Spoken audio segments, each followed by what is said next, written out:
warahmatullahi wabarakatuh. Kaifa halukum anak-anak malik? Alhamdulillah, pada pagi hari ini kita bisa melanjutkan pelajaran kita seperti biasanya. Sebelum kita belajar, marilah kita bersihkan dulu tempat belajar kita.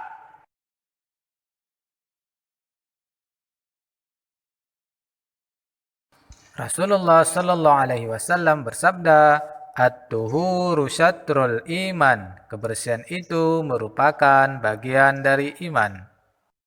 Membaca doa belajar. Rabbi zidni ilman warzuqni fahman waj'alni minas solihin.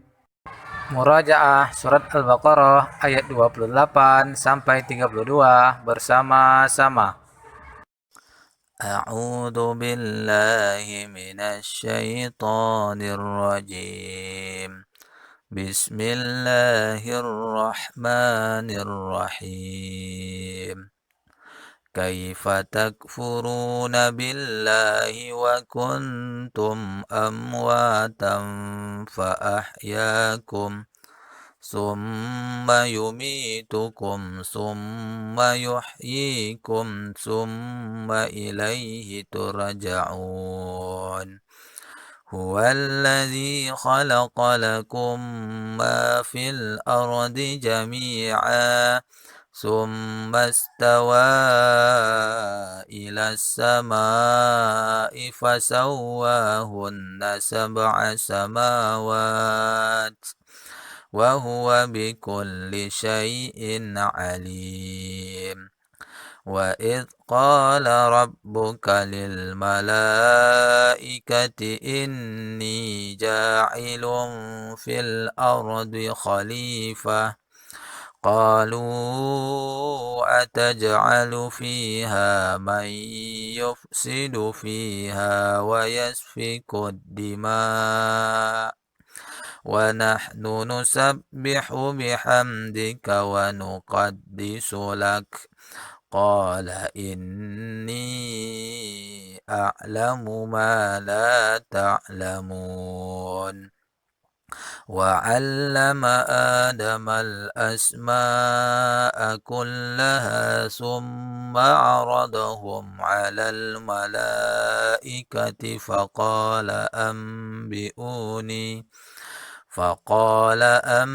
أنبئوني بأسماء هؤلاء إن كنتم صادقين قالوا سبحانك لا علم لنا إلا ما علمتنا إنك أنت العليم الحكيم صدق الله العظيم. Pelajaran pertama Hifdzul Quran surat Al-Baqarah ayat 60. Sebelum kita melanjutkan hafalan surat Al-Baqarah ayat 60, mari terlebih dahulu kita murajaah kembali surat Al-Baqarah ayat 40 sampai 59 bersama-sama. A'udzu billahi minasy syaithanir rajim. Bismillahirrahmanirrahim. Ya bani Israil اذكروا نعمتي التي أنعمت عليكم وأوفوا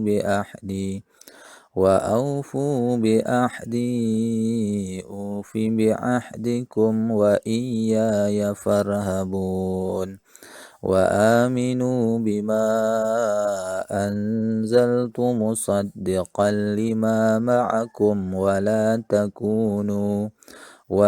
تكونوا أول كافر به ولا تشتروا بآياتي ثمنا قليلا وإياي فاتقون ولا تلبسوا الحق بالباطل وتكتموا الحق وأنتم تعلمون وأقيموا الصلاة وآتوا الزكاة واركعوا مع الراكعين أتأمرون الناس بالبر وتنسون أنفسكم وأنتم تتلون الكتاب أفلا تعقلون واستعينوا بالصبر والصلاة وإنها لكبيرة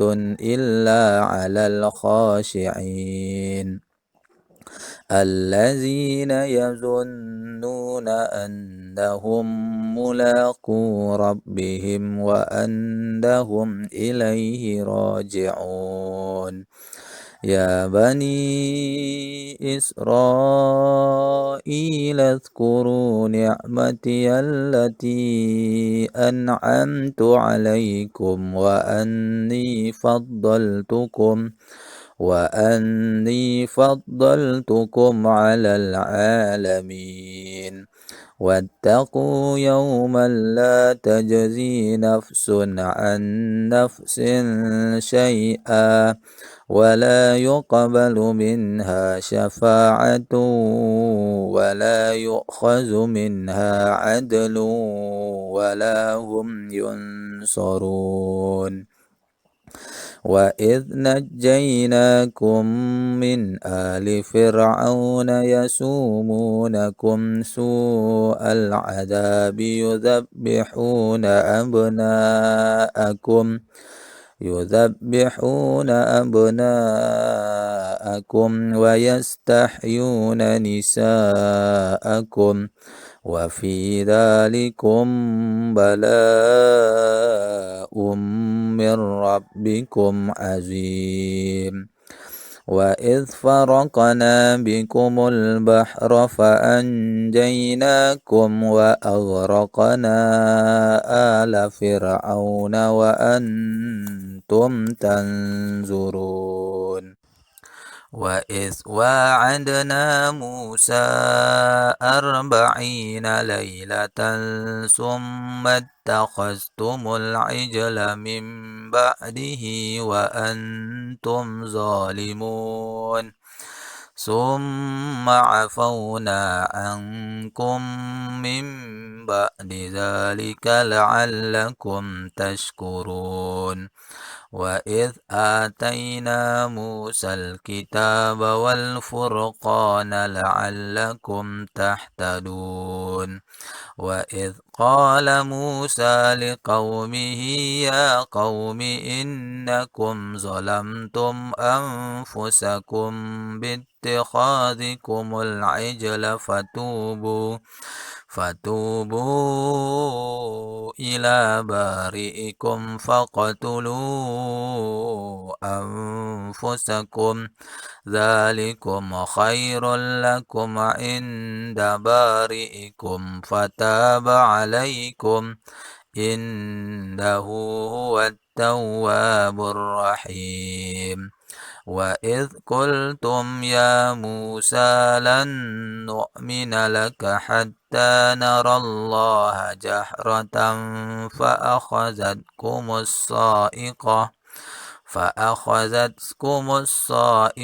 وأنتم تنظرون ثم بعثناكم من بعد موتكم لعلكم تشكرون وظللنا عليكم الغمام وأنزلنا عليكم المن والسلوى كلوا من طيبات ما رزقناكم وما ظلمونا ولكن كانوا أنفسهم يظلمون وإذ قلنا ادخلوا هذه القرية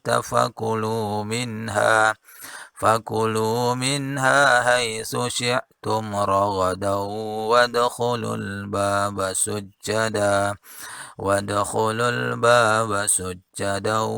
وقولوا حطة نغفر لكم خطاياكم وسنزيد المحسنين فبدل الذين ظلموا قولا غير الذي قيل لهم فأنزلنا على الذين ظلموا رجزا من السماء بما كانوا يفسقون صدق الله العظيم. Sekarang kita akan melanjutkan hafalan surat Al-Baqarah ayat 60. Maka perhatikan dan simak baik-baik. Mu'alim akan membacakan surat Al-Baqarah ayat 60. Ulangi apa yang Mu'alim bacakan. وَإِذِ اسْتَسْقَى مُوسَى لِقَوْمِهِ فَقُلْنَا اضْرِبْ بِعَصَاكَ الْحَجَرَ وَإِذِ اسْتَسْقَى مُوسَى لِقَوْمِهِ فَقُلْنَا اضْرِبْ بِعَصَاكَ الْحَجَرَ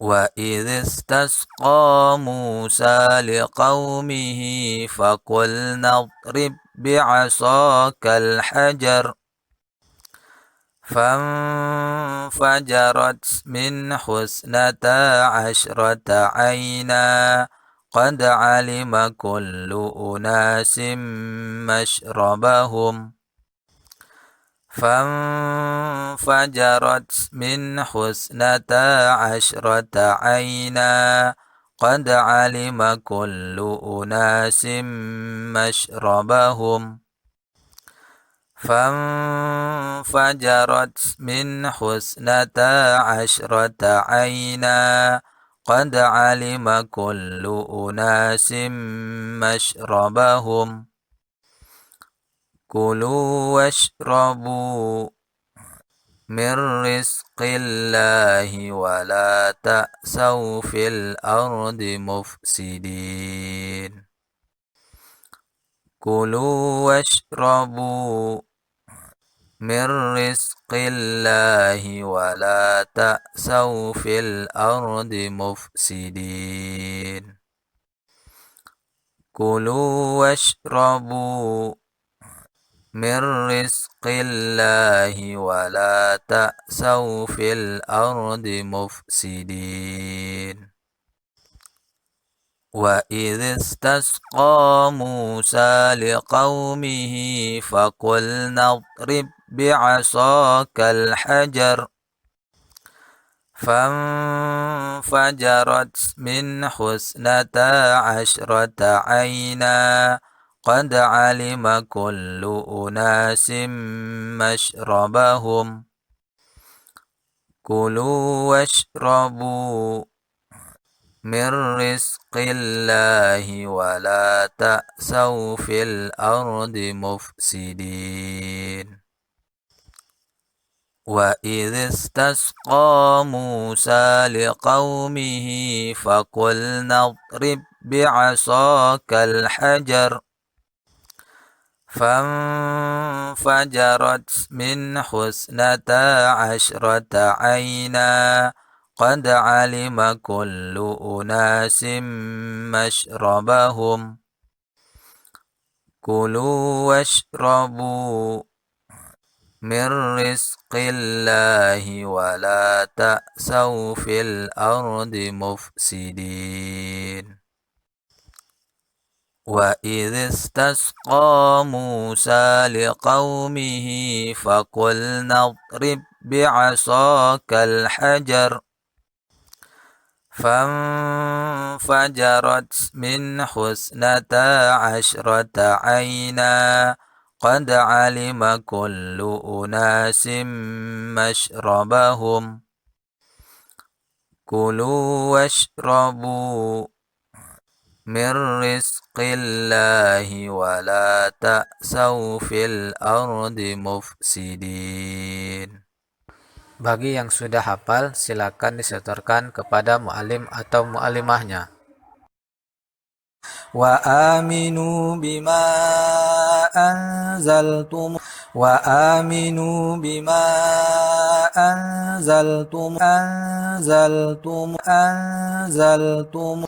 Anzaltu. Nun sukun bertemu dengan huruf Z. Hukum bacaannya yaitu ikhfa. Cara membacanya dengan samar-samar ditahan 2 harokat. Anzaltu. Anzaltu. Anzaltu. Anzaltu. Kemudian huruf ikhfa ada 15, yaitu ta, sa, jim, dal, zal, zai, sin, shin, sod, dot, to, zo, fa, qaf, dan kaf. مصدقا لما معكم مصدقا لما معكم Musaddiqal lima. Tanwin bertemu dengan huruf lam. Apa hukum bacaannya? Idgham bila gunnah. Dimasukkan tanpa berdengung. Apa saja huruf idgham bila gunnah? Yaitu lam dan ro. Bisa diingat? ولا تكونوا أول كافر به أول كافر به أول كافر به. Tanwin yaitu kasroh tain bertemu dengan huruf ba. Huruf ba ini ialah huruf dari iqlab. Kafirim bih. Kafirim bih.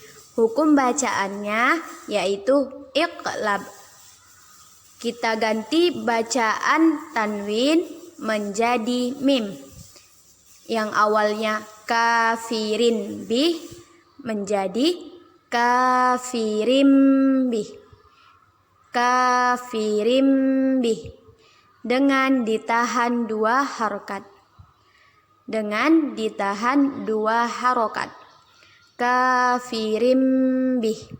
ولا تشتروا بآياتي ثمنا قليلا وإياي فاتقون ولا تشتروا بآياتي ثمنا قليلا ولا تشتروا بآياتي ثمنا قليلا Samanan qalila. Tanwin fathatain bertemu dengan huruf qaf. Hukum bacaannya yaitu ikhfa. Cara membacanya yaitu samar-samar dan ditahan 2 harokat. Samanan qalila. Samanan qalila. Pada kesempatan kali ini, judul dari materi kita yaitu sholat duha dan kelainan pada organ gerak manusia. Apa sih hubungan sholat duha dan kelainan pada organ gerak manusia? Nah, berbicara tentang kelainan pada organ gerak manusia, yaitu kelainan yang terdapat pada tulang dan otot. Nah, sekarang Mu'alimah akan menjelaskan. Ada yang dinamakan dengan sendi atau persendian yang sangat membantu antara kerja tulang dan otot. Sendi atau persendian ini berfungsi untuk menghubungkan 2 tulang serta membantu otot untuk menggerakkan tulang. Nah, ternyata persendian ini memiliki peran penting dalam tubuh manusia atau dalam tubuh kita. Dalam tubuh kita atau dalam tubuh manusia terdapat banyak sekali persendian. Nah, dalam tubuh Mu'alimah, dalam tubuh antum semua terdapat banyak persendian. Ada berapa jumlah persendian dalam tubuh kita Mu'alimah? Nah, jawabannya jumlah persendian dalam tubuh kita yaitu ada 360. Sesuai dengan sabda Nabi Shallallahu Alaihi Wasallam yang berbunyi, Innahu khuliqa kullu insanin bani Adam ala sittina wa salasima ati mafsil, yang artinya sesungguhnya setiap manusia keturunan Adam memiliki 360 persendian. Hadis riwayat Muslim. Nah, kita sebagai umat Islam, kita sebagai umat Muslim, ternyata setiap pagi harus bersedekah dengan 360 persendian. Bagaimana ya cara kita bersedekah dengan 360 persendian? Ternyata bersedekah setiap pagi dengan 360 persendian ini sangat mudah anak-anak mualimah. Kita hanya perlu melaksanakan 2 rakaat sholat duha. Nah, menurut penelitian, gerakan sholat ini dapat menguatkan otot, tulang, dan persendian. Gerakan sholat dapat memberikan kesehatan, terutama untuk alat gerak kita, mencegah terjadinya kelainan pada organ gerak manusia. Nah, sekarang ada anak mualimah yang bertanya, apa itu kelainan pada organ gerak manusia, mualimah? Nah, dengarkan ya. Kelainan pada organ gerak manusia itu adalah penyakit yang terdapat atau terjadi pada organ gerak manusia, yaitu pada tulang dan otot. Sekarang mualimah akan menjelaskan kelainan pada organ gerak pasif manusia, yaitu pada tulang. Kelainan pada organ gerak tulang ini ada 6. Yang pertama, fraktura atau patah tulang. Fraktura atau patah tulang. Apa? Fraktura atau patah tulang. Yang kedua, osteoporosis. Osteoporosis. Osteoporosis. Yang ketiga, fisura atau retak tulang. Fisura atau letak tulang. Fisura atau retak tulang. Yang keempat, lordosis. Lordosis. Lordosis. Yang kelima, skoliosis. Skoliosis. Skoliosis. Yang keenam, kifosis. Kifosis. Kifosis. Yang pertama, mualimah akan membahas kelainan pada tulang yang disebut fraktura atau patah tulang. Fraktura atau patah tulang.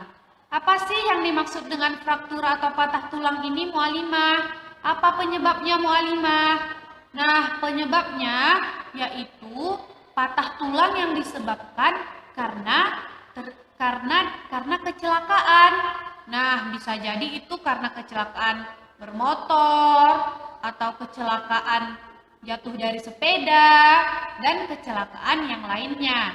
Nah, ternyata patah tulang ini dibagi lagi menjadi 2. Yang pertama, patah tulang tertutup, dan yang kedua, patah tulang terbuka. Yang pertama, patah tulang tertutup. Apa yang dimaksud dengan patah tulang tertutup? Patah tulang tertutup yaitu patah tulang yang tidak sampai merobek kulit atau merobek otot. Yang kedua, patah tulang terbuka. Apa yang dimaksud dengan patah tulang terbuka? Patah tulang terbuka yaitu patah tulang yang sampai merobek atau menembus kulit atau otot. Nah, antara patah tulang tertutup dan terbuka ini berarti patah tulang terbuka lebih parah.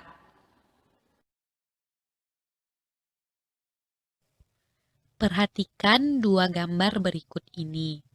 Dua gambar ini merupakan contoh tulang kaki yang sedang mengalami patah tulang atau fraktura.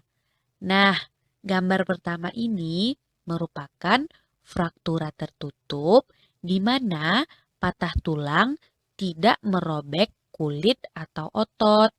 Nah, sedangkan gambar yang kedua yaitu fraktura terbuka di mana tulang yang patah itu mengalami pergeseran sehingga merobek kulit atau otot di sekitarnya. Nah, jadi ini adalah perbedaan fraktura tertutup dan fraktura terbuka. Sangat jelas ya perbedaannya dari gambar kita dapat melihat perbedaan yang sangat jelas antara fraktura tertutup dan fraktura terbuka. Video ini merupakan contoh seorang laki-laki yang mengalami patah tulang yang disebabkan oleh jatuh dari kendaraan bermotor.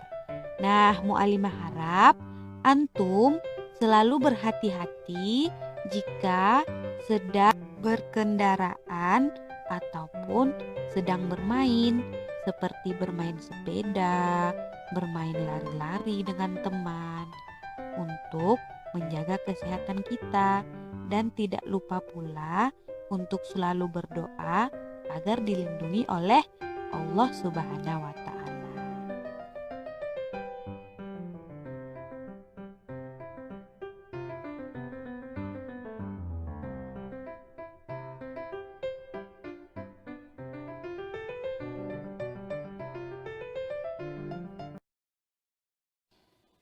Yang kedua, osteoporosis. Osteoporosis. Apa penyebab osteoporosis ini? Penyebab osteoporosis ini karena terjadinya pengeroposan pada tulang.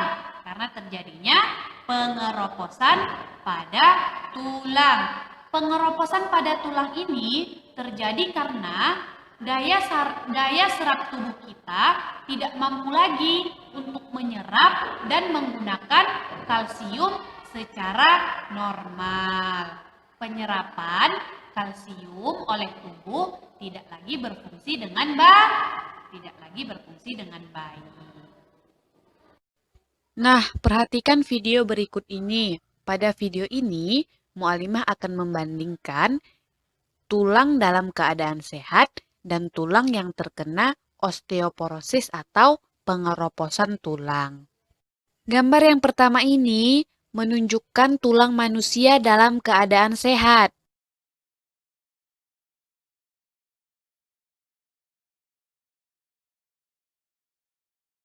Nah, sedangkan yang kedua ini menunjukkan gambar tulang manusia yang mengalami osteoporosis atau pengeroposan tulang. Pengeroposan tulang ini terjadi dikarenakan tubuh kita tidak mampu lagi bekerja normal untuk menyerap kalsium. Tidak mampunya tubuh bekerja dengan normal untuk menyerap kalsium. Yang ketiga yaitu fisura atau retak tulang. Nah, fisura atau retak tulang ini dapat juga disebabkan karena kecelakaan yang menyebabkan retaknya tulang manusia. Yang keempat yaitu lordosis.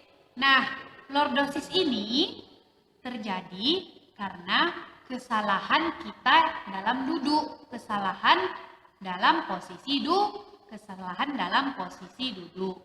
Kesalahan dalam posisi duduk ini mengakibatkan tulang punggung bagian bawah kita melengkung ke dalam secara berlebihan. Sekarang, perhatikan tulang punggung atau tulang belakang pada video tersebut. Perhatikan tulang punggung atau tulang belakang bagian bawahnya. Tulang punggung bagian bawahnya mengalami bengkokan atau membengkok secara berlebihan ke dalam. Nah, jika seperti ini disebut dengan lordosis. Tulang punggung bagian bawah membengkok ke dalam secara berlebihan disebut dengan lordosis. Lordosis ini terjadi karena kesalahan posisi duduk ketika meja dan kursi atau bangku antum terlalu dekat sehingga mengakibatkan punggung atau tulang punggung kita berdiri tegak dan mengakibatkan tulang punggung bagian bawah membengkok secara berlebihan ke dalam. Selanjutnya, skoliosis. Skoliosis ini juga terjadi karena kesalahan posisi duduk kita. Skoliosis ini menyebabkan tulang belakang melengkung seperti huruf C ataupun huruf S. Perhatikan lagi tulang punggung atau tulang belakang pada video tersebut. Pada video tersebut, tulang punggungnya tidak lurus. Tulang punggungnya membengkok ke samping menyerupai huruf S. Nah, kelainan seperti ini disebut dengan skoliosis, di mana tulang punggung atau tulang belakang membengkok ke samping menyerupai huruf S ataupun huruf C. Skoliosis ini juga terjadi karena kesalahan posisi duduk yang terlalu menyamping, sehingga tulang belakang atau tulang punggung membengkok menyerupai huruf S atau huruf C.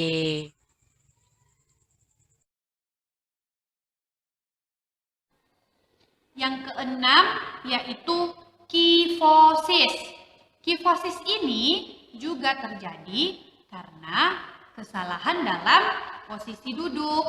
Kifosis ini yaitu kelainan pada tulang bagian atas yang terlalu bengkok dan melengkung ke belakang.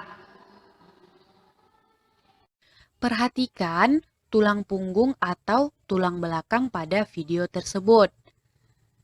Tulang punggung atau tulang belakang bagian atas mengalami bengkok ke belakang karena ketika duduk, jarak antara meja dan kursi terlalu jauh, mengakibatkan kepala kita maju ke depan sehingga tulang punggung membengkok ke belakang.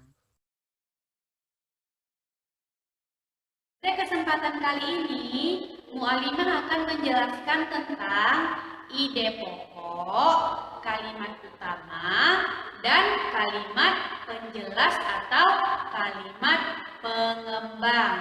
Dalam satu paragraf terdiri dari beberapa kalimat. Nah, dalam satu paragraf ini terdiri dari beberapa kalimat. Beberapa kalimat ini tersusun dari satu ide pokok, satu kalimat utama, dan beberapa kalimat penjelas. Nah, yang pertama, Mu'alimah akan menjelaskan apa sih yang dimaksud dengan ide pokok? Apa yang dimaksud dengan ide pokok? Ide pokok ini terdiri dari dua kata. Kata yang pertama yaitu